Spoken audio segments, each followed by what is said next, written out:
Hi, and welcome back to another episode of the Prairie Kitchen at Under a Tin Roof.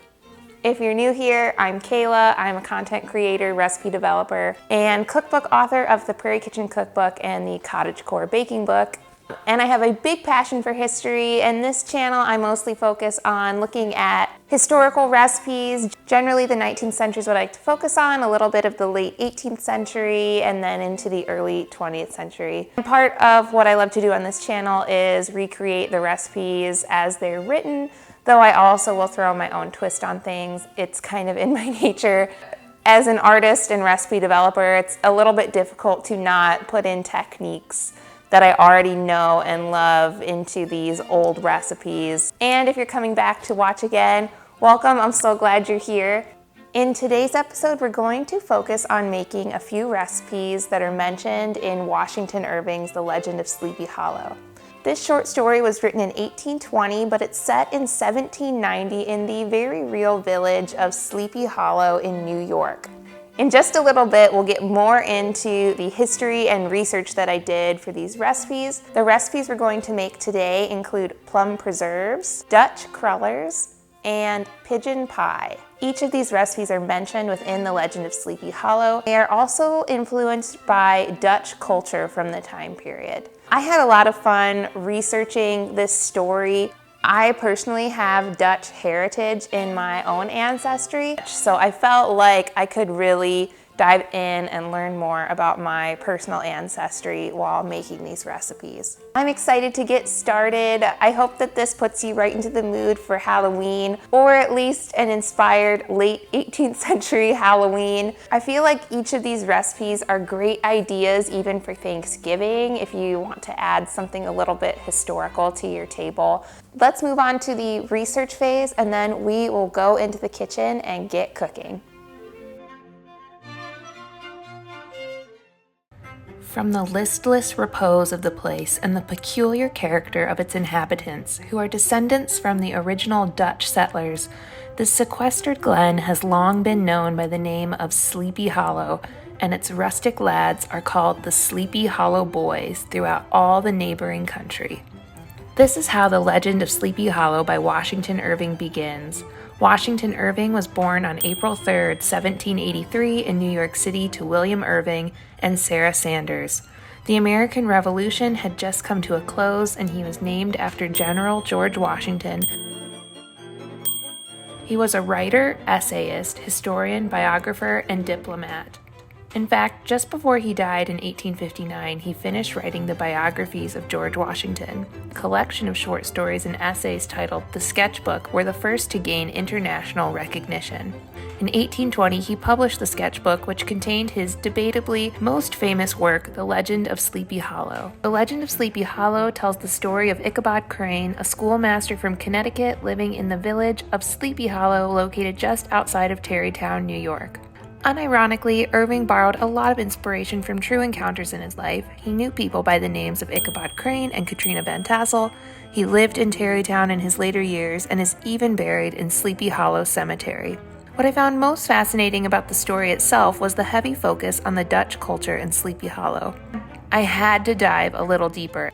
The Dutch first made their way to the New World in 1609, landing along the shoreline of what is now known as the Hudson River. The earliest settlement was built in 1613, rebuilt in 1617 at what is now Albany, New York. New Amsterdam was built in 1625 and seized by the English in 1664, and they renamed it New York City. The Dutch themselves did not necessarily feel the need for a mass migration as other European countries did. They simply left their home as they felt the prospects of life in the Americas could hold more promise for future generations. Unlike the Puritans, the Dutch enjoyed materialism and the comforts and conveniences that their hard-earned wealth could buy. They were lively and indulged in their pleasures. By 1790, when the Legend of Sleepy Hollow is set, 100,000 Dutch-born families were living within a 50-mile radius of New York City. To begin researching these recipes, I decided to look first at which foods are mentioned within the story, and then connect them to recipes inspired by the Dutch. It was easy enough to find food. Ichabod Crane spends most of the story either dreaming about food, talking about food, or eating food and daydreaming while eating said food. There was the doughty donut, the tender oily cake, and the crisp and crumbling cruller, sweet cakes and shortcakes, ginger cakes and honey cakes, and the whole family of cakes. And then there were apple pies and peach pies and pumpkin pies, besides slices of ham and smoked beef, and moreover delectable dishes of preserved plums and peaches and pears and quinces, not to mention broiled shad and roasted chickens. I first looked at recipes for making plum preserves. While this seemed generally safe, as an ambassador for bulk canning, I just did not feel comfortable sharing a canning method that's not deemed in the modern age as safe. I never want to make anyone sick. I decided to go with the modern method for canning our plums. The next recipe I looked at was for crullers. I found this recipe in Hannah Glass's cookbook. 1 pound of flour to half a pound of good brown sugar and half a pound of butter. Let your hog's lard be boiling, then make them in what form you please and put them in to fry. The next book I looked through was the Heritage Cookbook by Better Homes and Gardens. This book is from the 1990s, and it's a lot of fun because it's broken up by the different early American regions. They have a section called New Amsterdam with a recipe for crullers. Finally, I thought it would be fun to make pigeon pie. The recipe that I based mine off of was, yet again, by Hannah Glass. Pigeons be very nicely picked and cleaned, season them with pepper and salt, and put a good piece of fine fresh butter with pepper and salt in their bellies. This is the best way to make a pigeon pie, but the French fill the pigeons with a very high forcemeat and lay forcemeat balls around the inside with asparagus tops, artichoke bottoms, mushrooms, truffles, and morels, and season high, but that is according to different palates. Sounds a bit snooty if you ask me.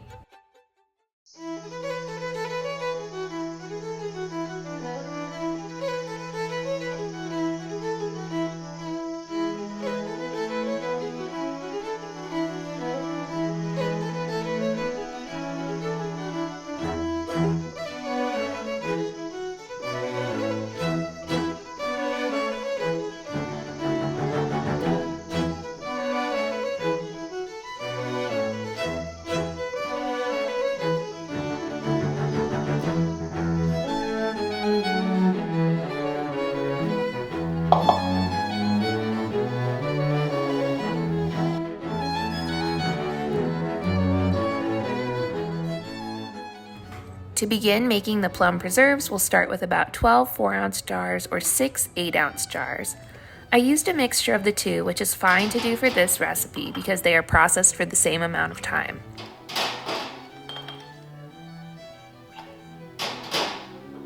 Halve and pit about 5 cups or about 8 medium plums and place the fruit into a medium saucepan.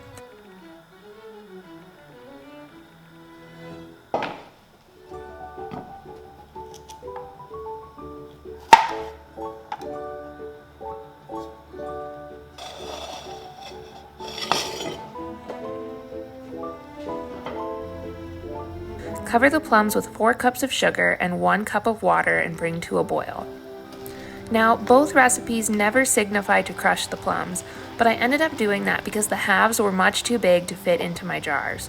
Preserves are different from jam because the pieces of fruit are much larger, otherwise they are the same thing. I tried to keep the fruit as chunky as possible, so you may want to cut your fruit into quarters instead of halves.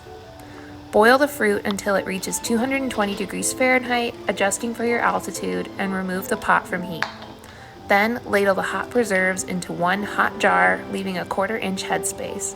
Poke around in the jar to remove air bubbles and adjust the headspace. Please note that Ball does not suggest using metal utensils in the jars as they could break the glass. Then wipe down the rim and apply the lid and band. My little trick for warming the lid is to stick it into the canning pot for about 30 seconds.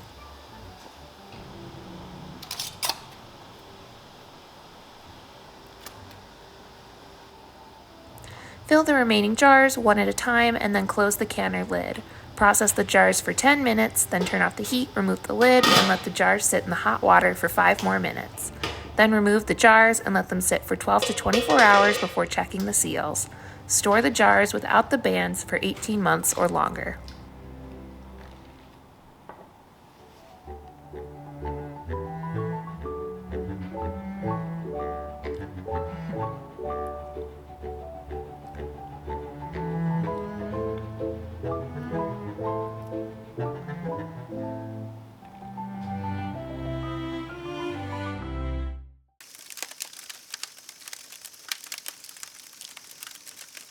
All the stories of ghosts and goblins that he had heard in the afternoon now came crowding upon his recollection.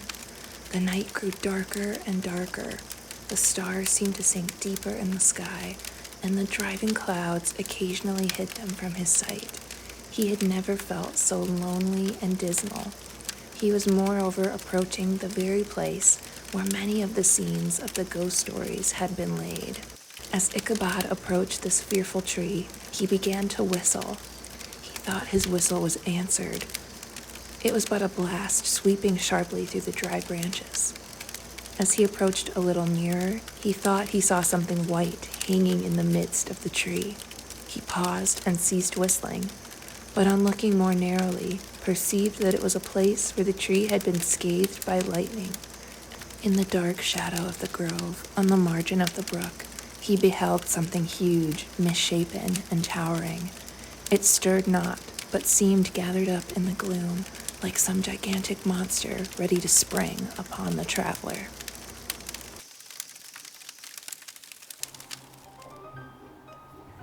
To make the crullers, begin by combining a 1/3 cup sugar and a 1/4 cup butter. Cream them together until light and fluffy.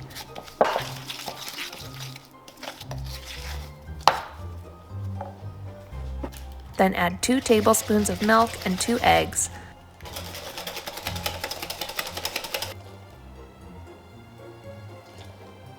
To this mixture, add 1 3/4 cups flour, a 1/2 teaspoon of salt, a 1/2 teaspoon of ground nutmeg, and a 1/4 teaspoon of ground mace.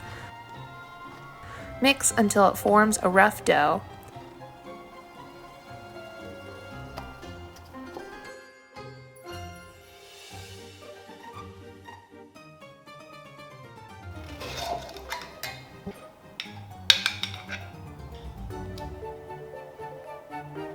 Divide the dough into 2 pieces and roll them into 16 by 8 inch rectangles that are about 1/8 of an inch thick.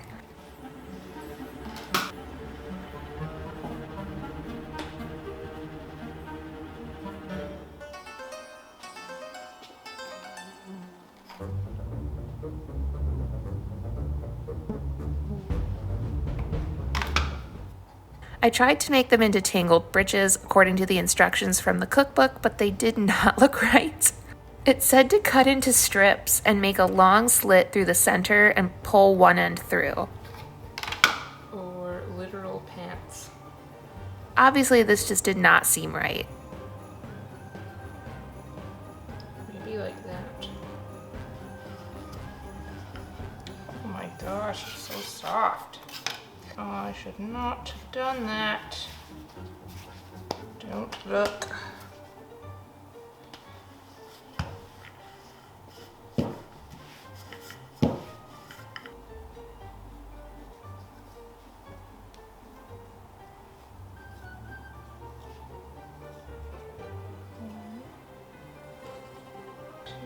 Instead, I found some images online of Amish tangled britches, and they cut little legs into a rectangle.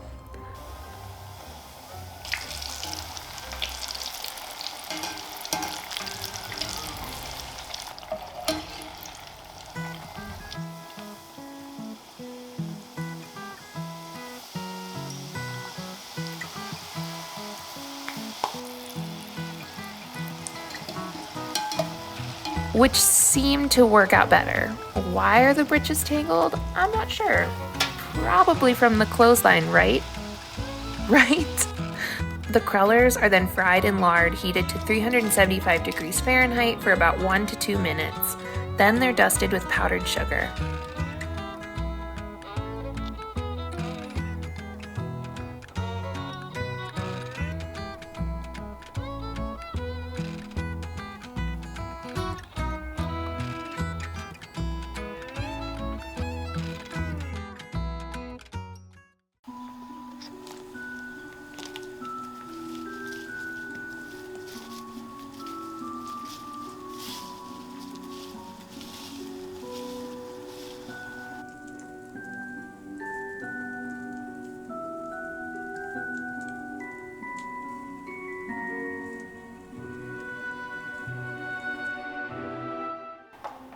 The final recipe I decided to attempt was pigeon pie, and I was not confident going in. Begin by greasing an 8-inch springform pan heavily with butter. Then make the hot water pastry. In a saucepan, bring 1 cup of water and 1 cup of butter to a boil. Then, in a large bowl, combine 3½ cups all-purpose flour, 1 cup of bread flour, and a teaspoon of salt. Pour the hot boiling butter all over the flour and stir it with a wooden spoon. It will be lumpy at first, but keep stirring, and then, when warm enough to handle with your hands, knead it together until it is smooth. Wrap the dough in plastic wrap to keep it from drying out, and make sure that it remains warm. Next, we'll be preparing our pigeons. You will only need about 1 pound of chicken breast for this recipe. However, since we raise our own chickens, this particular bird needs to be cut into pieces. Hannah suggests using all the edible parts of the pigeon, like the neck and liver and heart. I chose to omit the neck so that I did not have to deal with the tiny bones floating around in the pie.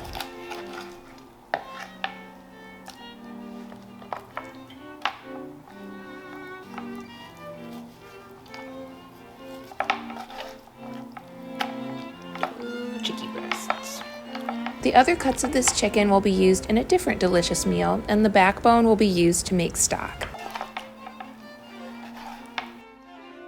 This recipe also includes about 1 pound of beef round steak. Then you will need 2 sprigs of thyme, about 2 tablespoons fresh parsley,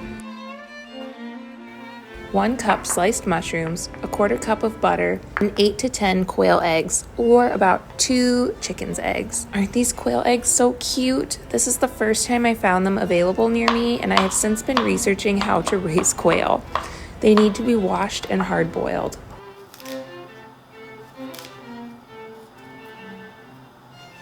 While the eggs are boiling, I'll be working with the dough. Cut off a small corner and use it to create some decorations for the top of the pie. I chose to make some simple leaves and then attempted to make a small pigeon, though it doesn't much look like a pigeon at all.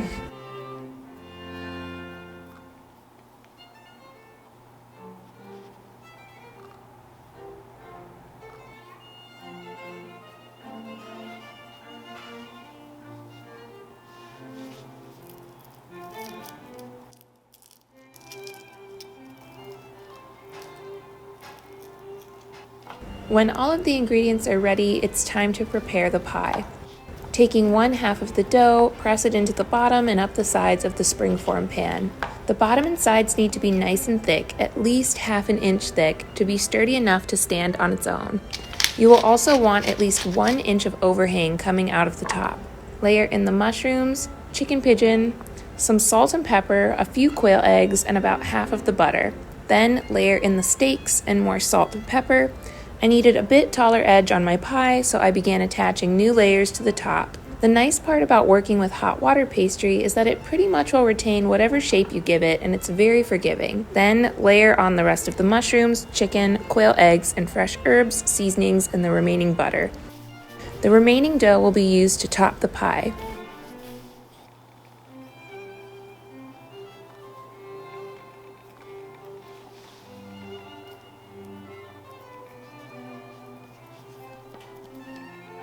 It needs a little hole in the center to let air escape. The top and decorations are brushed all over with egg wash. The pie is then baked at 400 degrees Fahrenheit for about 45 to 50 minutes.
It's not bad. It's definitely a lot better than I assumed it was going to be. The herbs definitely help. I can't imagine if the herbs were not in it. It would be, yet again, boring and bland, as a lot of the recipes that I have done in these last few episodes have been. Anyway, I hope that you had fun watching this episode, and I definitely chose some really unique recipes that were mentioned in the story. I feel like I have done like pumpkin recipes, at least here on YouTube. I've made pumpkin pie 2 or 3 times already over the past few years. I kind of felt for this episode I wanted to try some more unique historical recipes, and they were definitely unique. The Plum Preserves, of course, were a modernized version, but they were fantastic. And you can't really go wrong with fruit and sugar. It's very, very, very sweet. If you would like to avoid using sugar, there are low and no sugar pectins. Ball has a low no sugar pectin. It does still have sugar in it though. You have to have some sort of sugar to make the fruit gel and hold the shape of jelly or jam or preserves or whatever you're trying to make. Otherwise, you're just making stewed fruit, so it doesn't really work without sugar. However, if you'd like to reduce your sugar, there are low no sugar pectins. Those do have artificial sugar in them. So if you're trying to avoid that, then those don't really work. Moving on from sugar, the Tangled Britches, the Crullers, those were really interesting. I kind of thought that those were going to be my favorite recipe from this week's episode, and they ended up being my least favorite. They just were flavorless, like little leathery, hard. They were not flaky.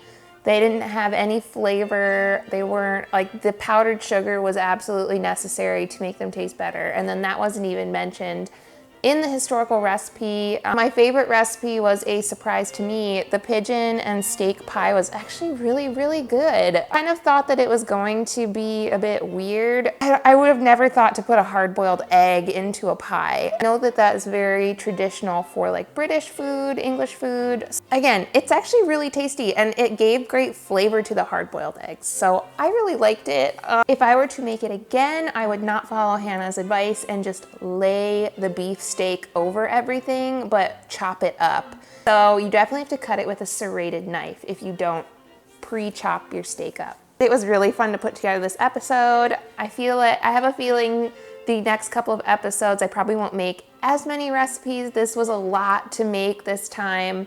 If you would like to get the recipes from this video, they are on my website, my blog at underatinroof.com. You can also follow us on our other social media channels, Instagram, TikTok, and Facebook. I post short form videos there almost every day. If you would like to help support me, I share ebooks. We have a quarterly digital magazine that has recipes and fun seasonal ideas in it. I am so honored and humbled that this is my job and I just love getting to do it. So I really appreciate you watching. If you'd like to subscribe, like, or comment on this video, I would most definitely appreciate it. I hope that you get to bake or make something in your own cozy cottage kitchen this weekend and enjoy the last days of autumn. I love you guys. I'll see you here next Friday. Bye.